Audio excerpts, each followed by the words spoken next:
revenit la Echilibru, sunt gazda dumneavoastră, psiholog Elena Harbour, iar ediția de astăzi am să o încep cu o întrebare. Ați cunoscut vreodată în viața dumneavoastră o persoană care nu se autocritică? O să vă rog să lăsați în comentarii răspunsurile și am să vă spun și de ce v-am întrebat asta. Am avut de curând o dezbatere la o masă între prieteni vis-a-vis de faptul că nu există om de pe lumea asta care să nu se autocritice. Și vreau să fac diferența foarte explicit vis-a-vis de gândirea critică și autocritica. Pentru că sunt două lucruri diferite, e adevărat, diferența este subtilă, dar este extrem de semnificativă. Pentru că gândirea critică înseamnă să ai spirit de observație, înseamnă să ai informații, să triezi între ele, să-ți faci un raport adecvat al realității. Adică, vorbind despre sine, evitând comparația, dar folosind un mecanism asemănător cu comparația, pot să spun și să evaluez competențele mele și ale altei persoane puse în balanță din mai multe perspective, cât se poate de obiectiv. Asta înseamnă gândire critică, a pune în balanță, a tria minciunile, fățărnicia, tendința de a părea într-o lumină pozitivă, tendința de superioritate sau grandomania, de faptele obiective și concrete, de rezultate, de eficiență și pragmatism. Când vorbim în schimb despre autocritică, avem în vedere acea voce interioară care îți spune tot timpul: n-ai făcut asta bine, nu ești în stare să faci nici asta, vezi, nu te risca, pentru că o să fii rănit, o să fii respins, exclus, abandonat, aruncat la coșul de gunoi. După cum am explicat-o, este clară diferența dintre ele, nu? Acum, întrebarea mea, dacă ați cunoscut vreo persoană care nu se autocritică, poate nu a făcut-o nici măcar o dată în viața sa, dar nu o face în mod obișnuit, nu are acest set mental. Pentru că s-a tot vorbit în online de seturile mentale.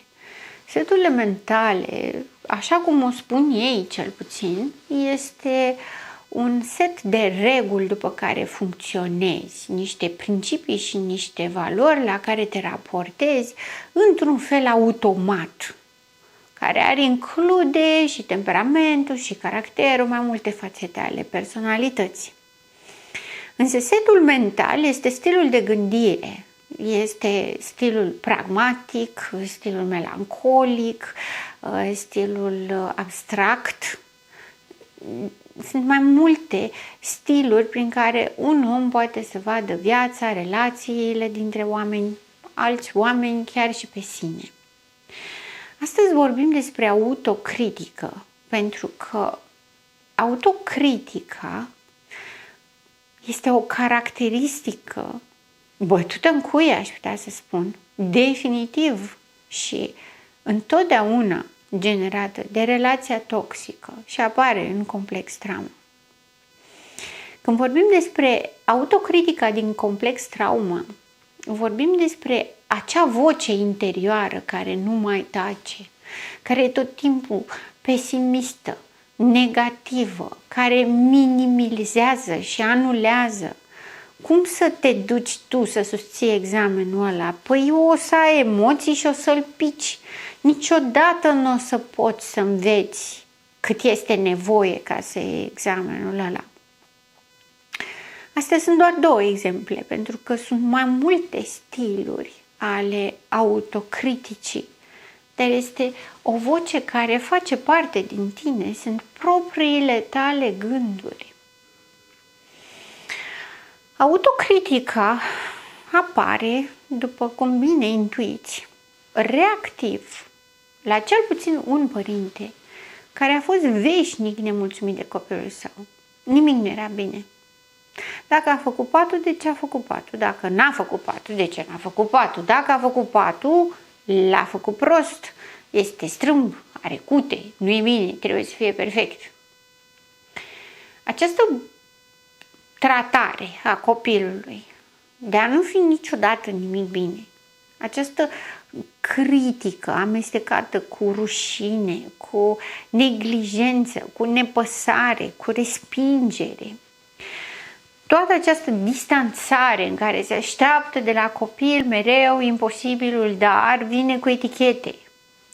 Nici măcar asta nu ești în stare să faci. Cum de te-am pus pe tine că oricum nu poți să faci? Niciodată nu o să fii în stare să fii. Cum să-ți faci tu o prietenă când tu habar n-ai să te porți cu fetele? Dau exemplu. Exemplele sunt infinite. Este vorba despre acea critică care este asimilată ca fiind adevărată, asimilată ad literam, nu doar adevărată, ci este ca un fel de sabie deasupra capului. S-a spus deja că o să mori, tu deja ai murit, pentru că ți s-a spus.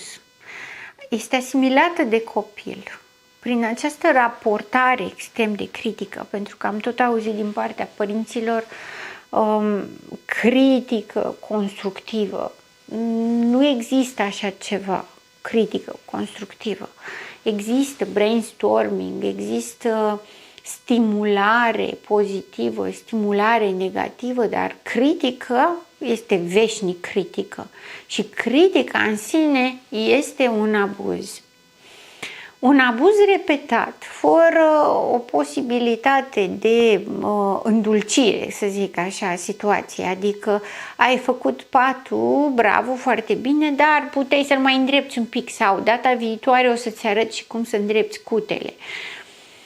Asta este o critică constructivă, cum o numesc ei, deși nici măcar termenii nu se potrivesc între ei.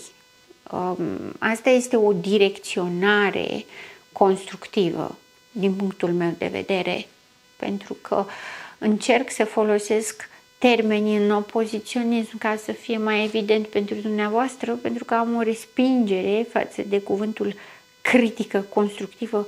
Nu, ele două pur și simplu nu merg împreună, dar sunt extrem de des utilizate împreună.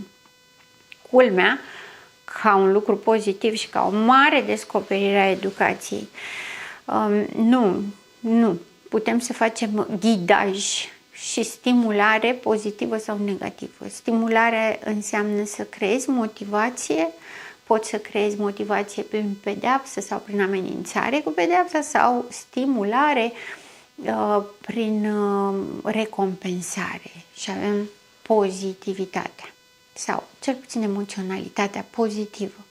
Autocritica este întotdeauna negativă. Vocea părintelui veșnic nemulțumit se integralizează, se internalizează și devine o voce de sine stătătoare care direcționează toată identitatea și tot comportamentul. Persoanele care învață să fie autocritice, să aibă acest negativism destructiv, îl aplică în toate domeniile. Personal, profesional, social, în relațiile intime. Eu nu merit un bărbat ca tine, eu nu merit o femeie ca tine. Lumile noastre sunt diferite, nu suntem din aceeași ligă. Tot felul de cuvinte amestecate și asociate. Dar este în sine o voce care repetă ce au spus părinții și odată ce părinții nu mai sunt acolo să o spună, ori pentru că acest copil devenit adult a părăsit cuibul, că a fost dat afară din cuib, a fost împins să plece, ori părinții au murit, vocea rămâne și transmite același mesaj. Continuă abuzul psihoemoțional prin negativitate, destructivitate, anulare, negare. În permanență face acest lucru, la orice ar fi. Ceea ce se observă este această blocare în progres, în evoluție. Nu mai progresează. Copilul devenit adult rămâne la același stadiu, infantil. Crește frustrarea, crește furia, pentru că e normal, nu e nimic bun acolo. Dacă cineva îi oferă validare, o respinge, pentru că simte că nu o merită. Este copilul care n-a fost niciodată suficient de bun. Niciodată. Și n-a putut să riposteze la asta, n-a putut să reechilibreze asta în niciun fel. Dar ca să se adapteze, a înghițit cuvântul părintelui și l-a transformat în el, în identitatea sa. Această critică a părintelui, această etichetă a părintelui a devenit identitatea sa. Este determinantă din toate punctele de vedere, pentru că odată ce vocea critică ajunge să fie integrată, ea își face simțită prezența în toate domeniile. Este acea pedeapsă din dragoste, cum spun părinții, tu trebuie să te desparți de fata asta, este pentru binele tău. Ești pedepsit, 5 zile nu mai ieși din casă pentru binele tău. Te bat acum ca să-ți vină mintea la cap și te bat din dragoste pentru că îți vreau binele. Această confuzie între bine și persecuție, care este rea, această confuzie între iubire și durere, tu îmi produci mie durere cu titulatura că mă iubești, eu îmi doresc să te cred că mă iubești, dar simt durere, simt rău. Această disonanță, contradicție între cele două produce o confuzie foarte mare. Ca atare, copilul nu poate trăi cu această disonanță și această confuzie și trebuie să aleagă una dintre ele. Nu există compromis, pentru că ele sunt antagonice, sunt în opoziție. Și atunci, fiind nevoie de alegere, alege varianta părintelui, pentru că părintele e mai mare, trebuie să știe mai bine.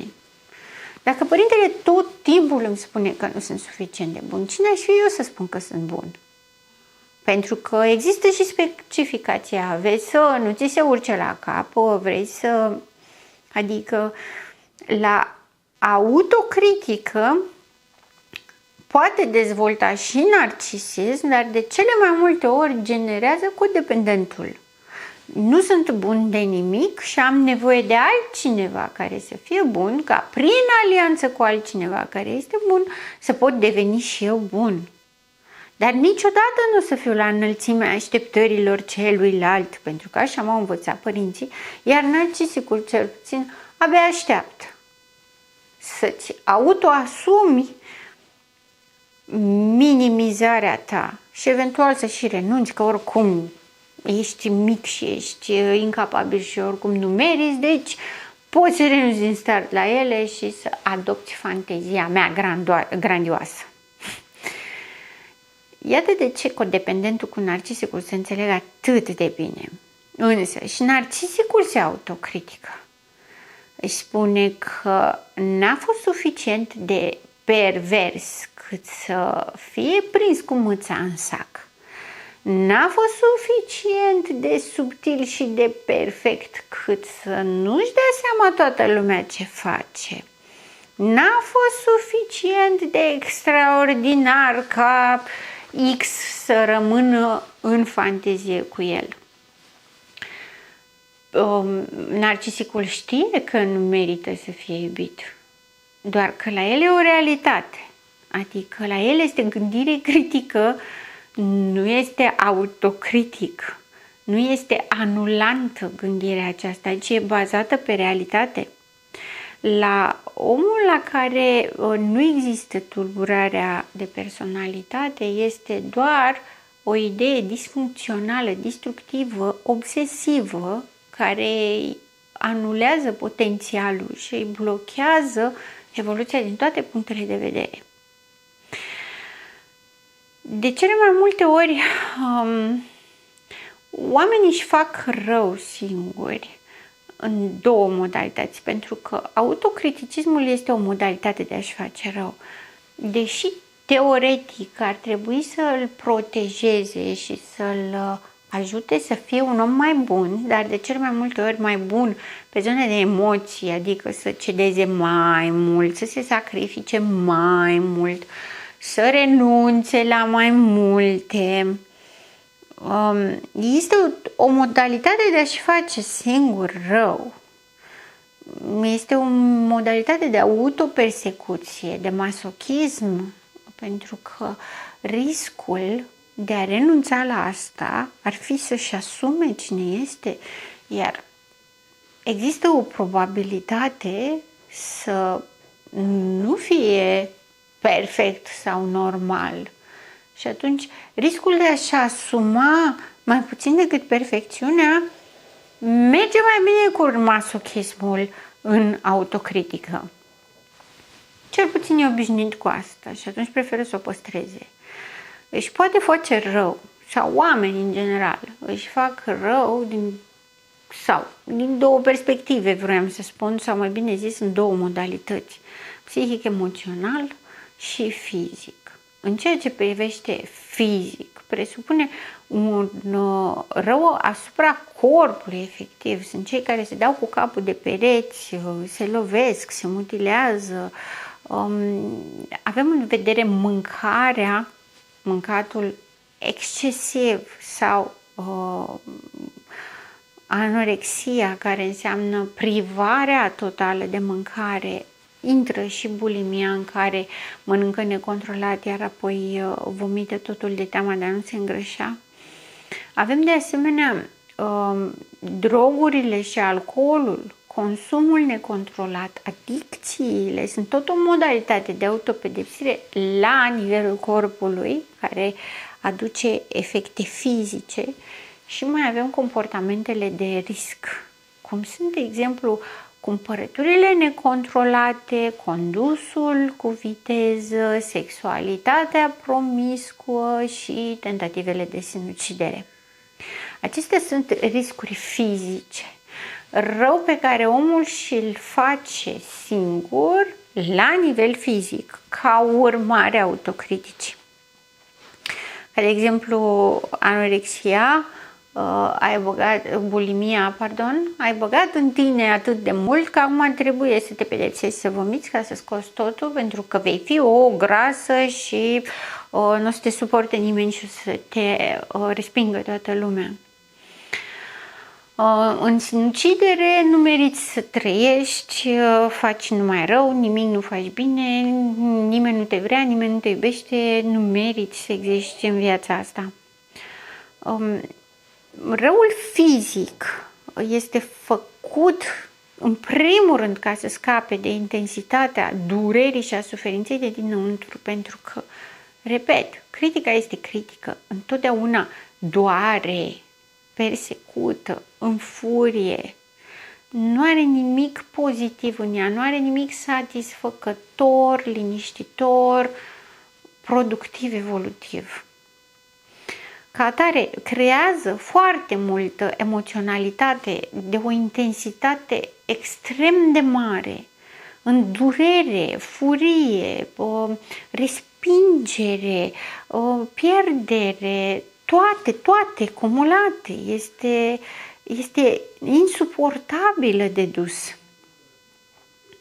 O altă cauză este eliberarea de această persecuție și nevoia de deține controlul prin adicție.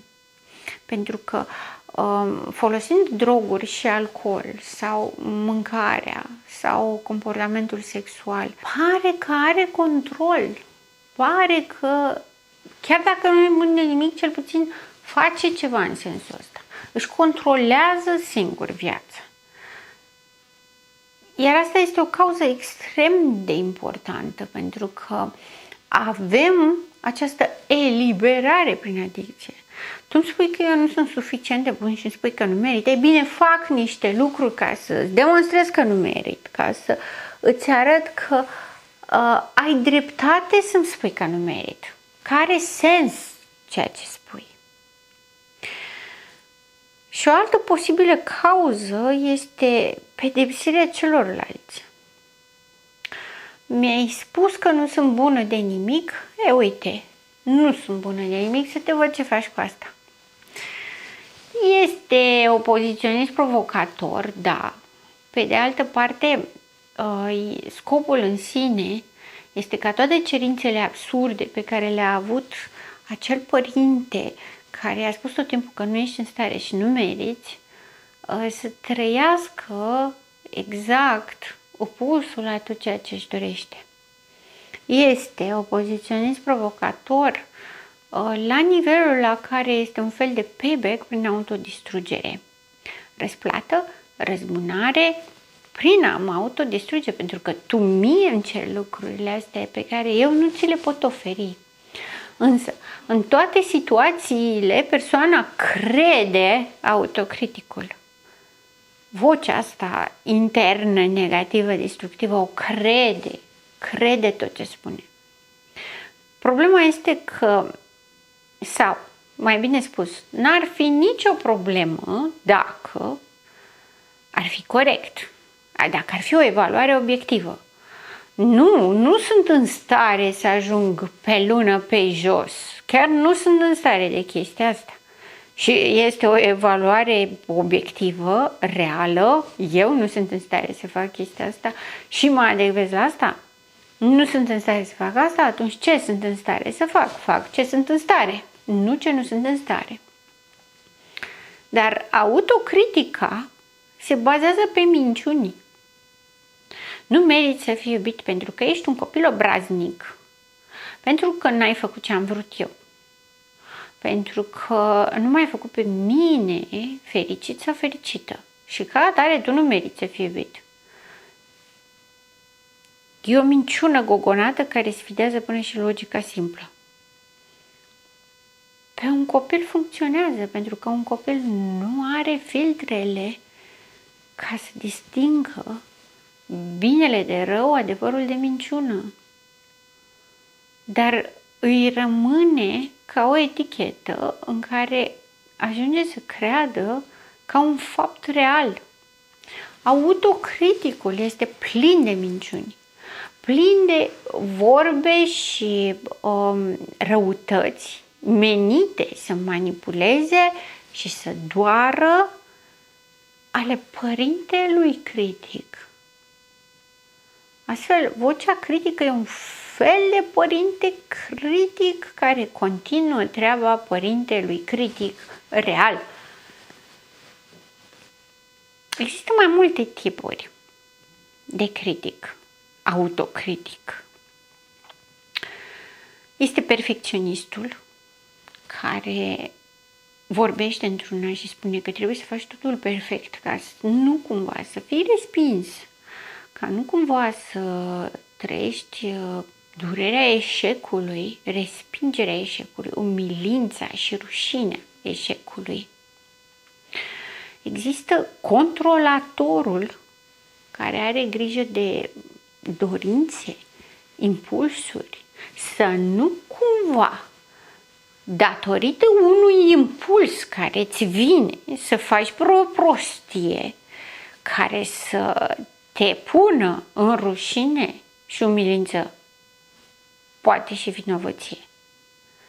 Adică controlatorul te ferește pe tine de tine. Îți controlează dorințele și impulsurile ca nu cumva să le și ai. Nici alea nu trebuie să existe. Avem Taskmasterul care se ocupă foarte mult cu organizarea, cu împingerea de la spate, să muncești din greu, să obții succesul și perfecțiunea, evident. Este cel care zice, nu contează că nu mai poți, tu trebuie să mai poți în plus. Trebuie să mai poți un pic. Nu contează că nu ești genul de persoană sau că nu-ți dorești să ai cine știe ce succes răsunător, tu trebuie să-l obții ca să nu-ți faci de rușine părinții, ca să fii vrednic, să fii demn, să meriți dragostea, se câștigă prin muncă adevărată. Nu meriți să trăiești o relație și să fii iubit decât dacă te sacrifici mai întâi. Da? Taskmasterul, el este responsabil pentru asta. Ca să meriți ceva, trebuie mai întâi să te epuizezi, să te sacrifici, să mori pe altarul muncii. De parcă dacă deja te-ai sacrificat și ai murit pe altarul muncii sau al sacrificiului, mai există cineva care să mai merite ceva după. Dar evident că nu poți să mori din sacrificiu, pentru că chiar n-ar mai conta după aia. Un alt tip este minimizatorul, adică tot timpul te ține mic. Nu ești tu destul de important cât să mergi să vorbești la conferința aia, n-ai dreptul acolo, numai oameni deștepți, tu trebuie să stai cu minte, să ții capul la cutie. Trebuie să rămâi ascuns, să rămâi umil. Toată lumea este mai bună decât tine, toți merită atenție și validare, dar tu trebuie să stai cu minte că dacă deschizi gura, ce prostii zici și ne facem de rușine. Deci nu. Ideea în sine este să nu fii rănit, deși această voce critică vorbește ca și cum ai fi tu cu tine, vorbește în locul tău, vine ca o instanță superioară și dacă ți-a venit o idee trebuie să o anuleze, pentru că tu trebuie să rămâi mic, ascuns, umil, ca nu cumva să oferi ocazia sau oportunitatea să fii rănit, ridiculizat, umilit. Altul este distrugătorul. Este cel mai în siguranță să nu existi. Dacă tot existența ta deranjează pe toată lumea, nimic din existența ta nu este bine. Mai bine nu existi. Ai o relație de cuplu, omul ăsta te iubește, dar tu nu meriți iubire. Tot ce faci tu îl va răni. Nu ești în stare să primești iubirea de la el. El merită ceva mai bun decât tine. Tu trebuie să nu existi. Ca atare, trebuie să pleci de acolo pentru că nu poate să aibă loc relația asta, pentru că nu poți funcționa în ea, pentru că nu meriți să existi.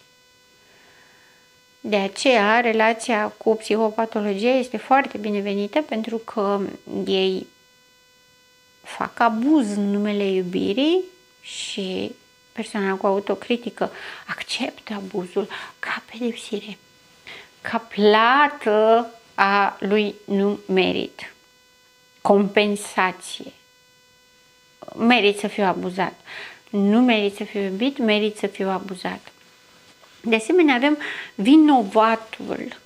Trebuie să fii pedepsit pentru tot ce ai greșit vreodată.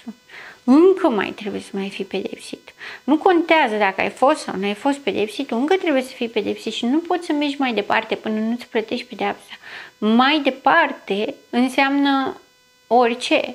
Mai departe înseamnă și să ai o părere bună despre tine, înseamnă și să lași un eveniment dureros să treacă, de exemplu o despărțire, să renunți la mai considera că a fost doar vina ta și că oricum trebuia să plece pentru că oricum nu meritai să rămână și să o lași pur și simplu să treacă ca o experiență din viața ta care a fost revelatoare, constructivă, n-avea cum să fie. Nici măcar asta nu ai voie. Trebuie să rămâi și să te perpelești în continuare ca un iad perpetu în care să fii din nou vinovat și din nou vinovat și tot ce faci și tot ce ai făcut vreodată îți determină viitorul într-un blestem continuu, că altfel nu vine să-i spun. Și mai avem conformistul. Conformistul se referă la trebuie să fii ca toți ceilalți. N-ai voie să fii autentic, n-ai voie să fii tu, n-ai voie să fii flexibil, n-ai voie să fii creativ, n-ai voie să fii nimic altfel decât ceilalți spun că ar trebui să fii. Când ai o idee sau o opinie, apare și spune nu, o să te excludă, o să te respingă, o să te abandoneze, nu-ți mai vrea să știe de tine nimeni. Trebuie să fii ca ei, nu poți fi altfel. În toate aceste variante ale autocriticului observăm un lucru. În permanență vine și spune să nu care cumva să fii rănit, pedepsit, abandonat, rușinat, ridiculizat, umilit. În toate este vorba doar despre asta. Toate presupun instanță de constrângere și de coerciție, doar ca să rămâi la un nivel la care să nu fii respins și abandonat. Păi cine spuneam că are frică de abandon? Copilul persecutat, copilul care a trăit într-o relație toxică, care practic n-a avut voie să existe. Însă ceea ce a înțeles el din toată experiența asta a relației toxice și trauma complexă, îți spune practic, nu ai dreptul să fii, nu ai dreptul să existi, nimic din existența ta nu merită. Tu nu meriți. Este o identitate. Autocriticul ajunge să fie o identitate. Nu mai există altă identitate. Nu există un eu format, pentru că euul format înseamnă abilități, capacități, resurse, structură. Resursele se accesează între ele și structura capătă sens și capătă o dinamică cu sens, pe un drum clar, cu scop, cu obiective, cu rezultate. Păi autocriticul spune tot timpul nu. Autocriticul nu te lasă. Autocriticul zice nici să nu încerci, nici să nu te gândești la asta. Ești departe de a fi acolo. Problema în sine nu este că spune nu face asta din precauție. Problema este că precauția devine toată identitatea. Problema este că se blochează și nu mai există nimic pe lângă. Problema este anularea în sine. Pentru că anularea conduce la non-identitate. Conduce la o victimă perfectă pentru psihopatologie. Dă tot. Nici nu știe ce dă, dar dă. Este în stare să moară pentru asta. Calitatea vieții ar însemna să se iubească pe sine. Iar despre iubirea de sine am făcut un video, dar voi mai face unul, ca să vedeți care este diferența între această autocritică blocantă și ce înseamnă iubirea de sine. Și să vă dați seama, aproximativ în mare, care este diferența și drumul pe care un om care a fost într-o relație toxică, fie și copil al celor doi părinți, care suferă de complex trauma, care este diferența, cât de mare este drumul până să poată să ajungă la iubirea de sine. Pentru o persoană normal dezvoltată, iubirea de sine este by default, din setări, de la sine înțeleasă. Ea există, se numește demnitate, integritate, normalitate. Dar pentru o persoană care suferă de complex trauma, este o diferență de la cer la pământ. Iubirea de sine pare ceva absolut imposibil, de filmele SF, în care nu se regăsește și se pare că este la milioane de kilometri distanță. Și de cele mai multe ori va avea senzația că va muri pe drum.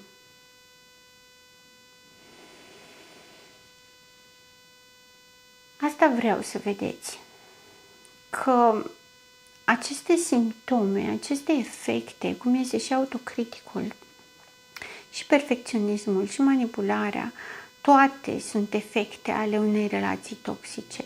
Toate sunt efectele abuzului psihoemoțional. Efecte. Dar aceste efecte conduc viețile oamenilor, determină destine, distrug, anulează, nu oferă șanse, nu oferă perspective. Ca atare, recuperarea și nu vindecarea este dificilă, anevoioasă și lungă. Este foarte posibilă și merită din toate punctele de vedere. Iar toți acești oameni care au trăit complex trauma sau poate încă sunt în ea, merită să scape de acolo. O să ziceți, de ce? Răspunsul este foarte simplu. Pentru că la cât au suferit și au îndurat ca să reziste în complex trauma, să reziste într-o relație toxică, să trăiască cu asta, chiar și atunci când nu aveau abilitățile și resursele necesare pentru asta, măcar pentru acest efort, nemai punând rezistența și forța pe care o au, merită să simtă fericirea și iubirea, merită să le trăiască din plin și cu cea mai mare încredere. Pentru că dacă poți să trăiești și să treci prin suferință, indiferent că ai dezvoltat niște mecanisme adaptative pe lângă, dar empatia în tine există și ai trăit suferința aia, conform religiei, îți meriți cu vârf și îndesat răsplata, iubirea. Sunt gazda dumneavoastră, psiholog Elena Harbour, și până data viitoare, rămâneți în echilibru.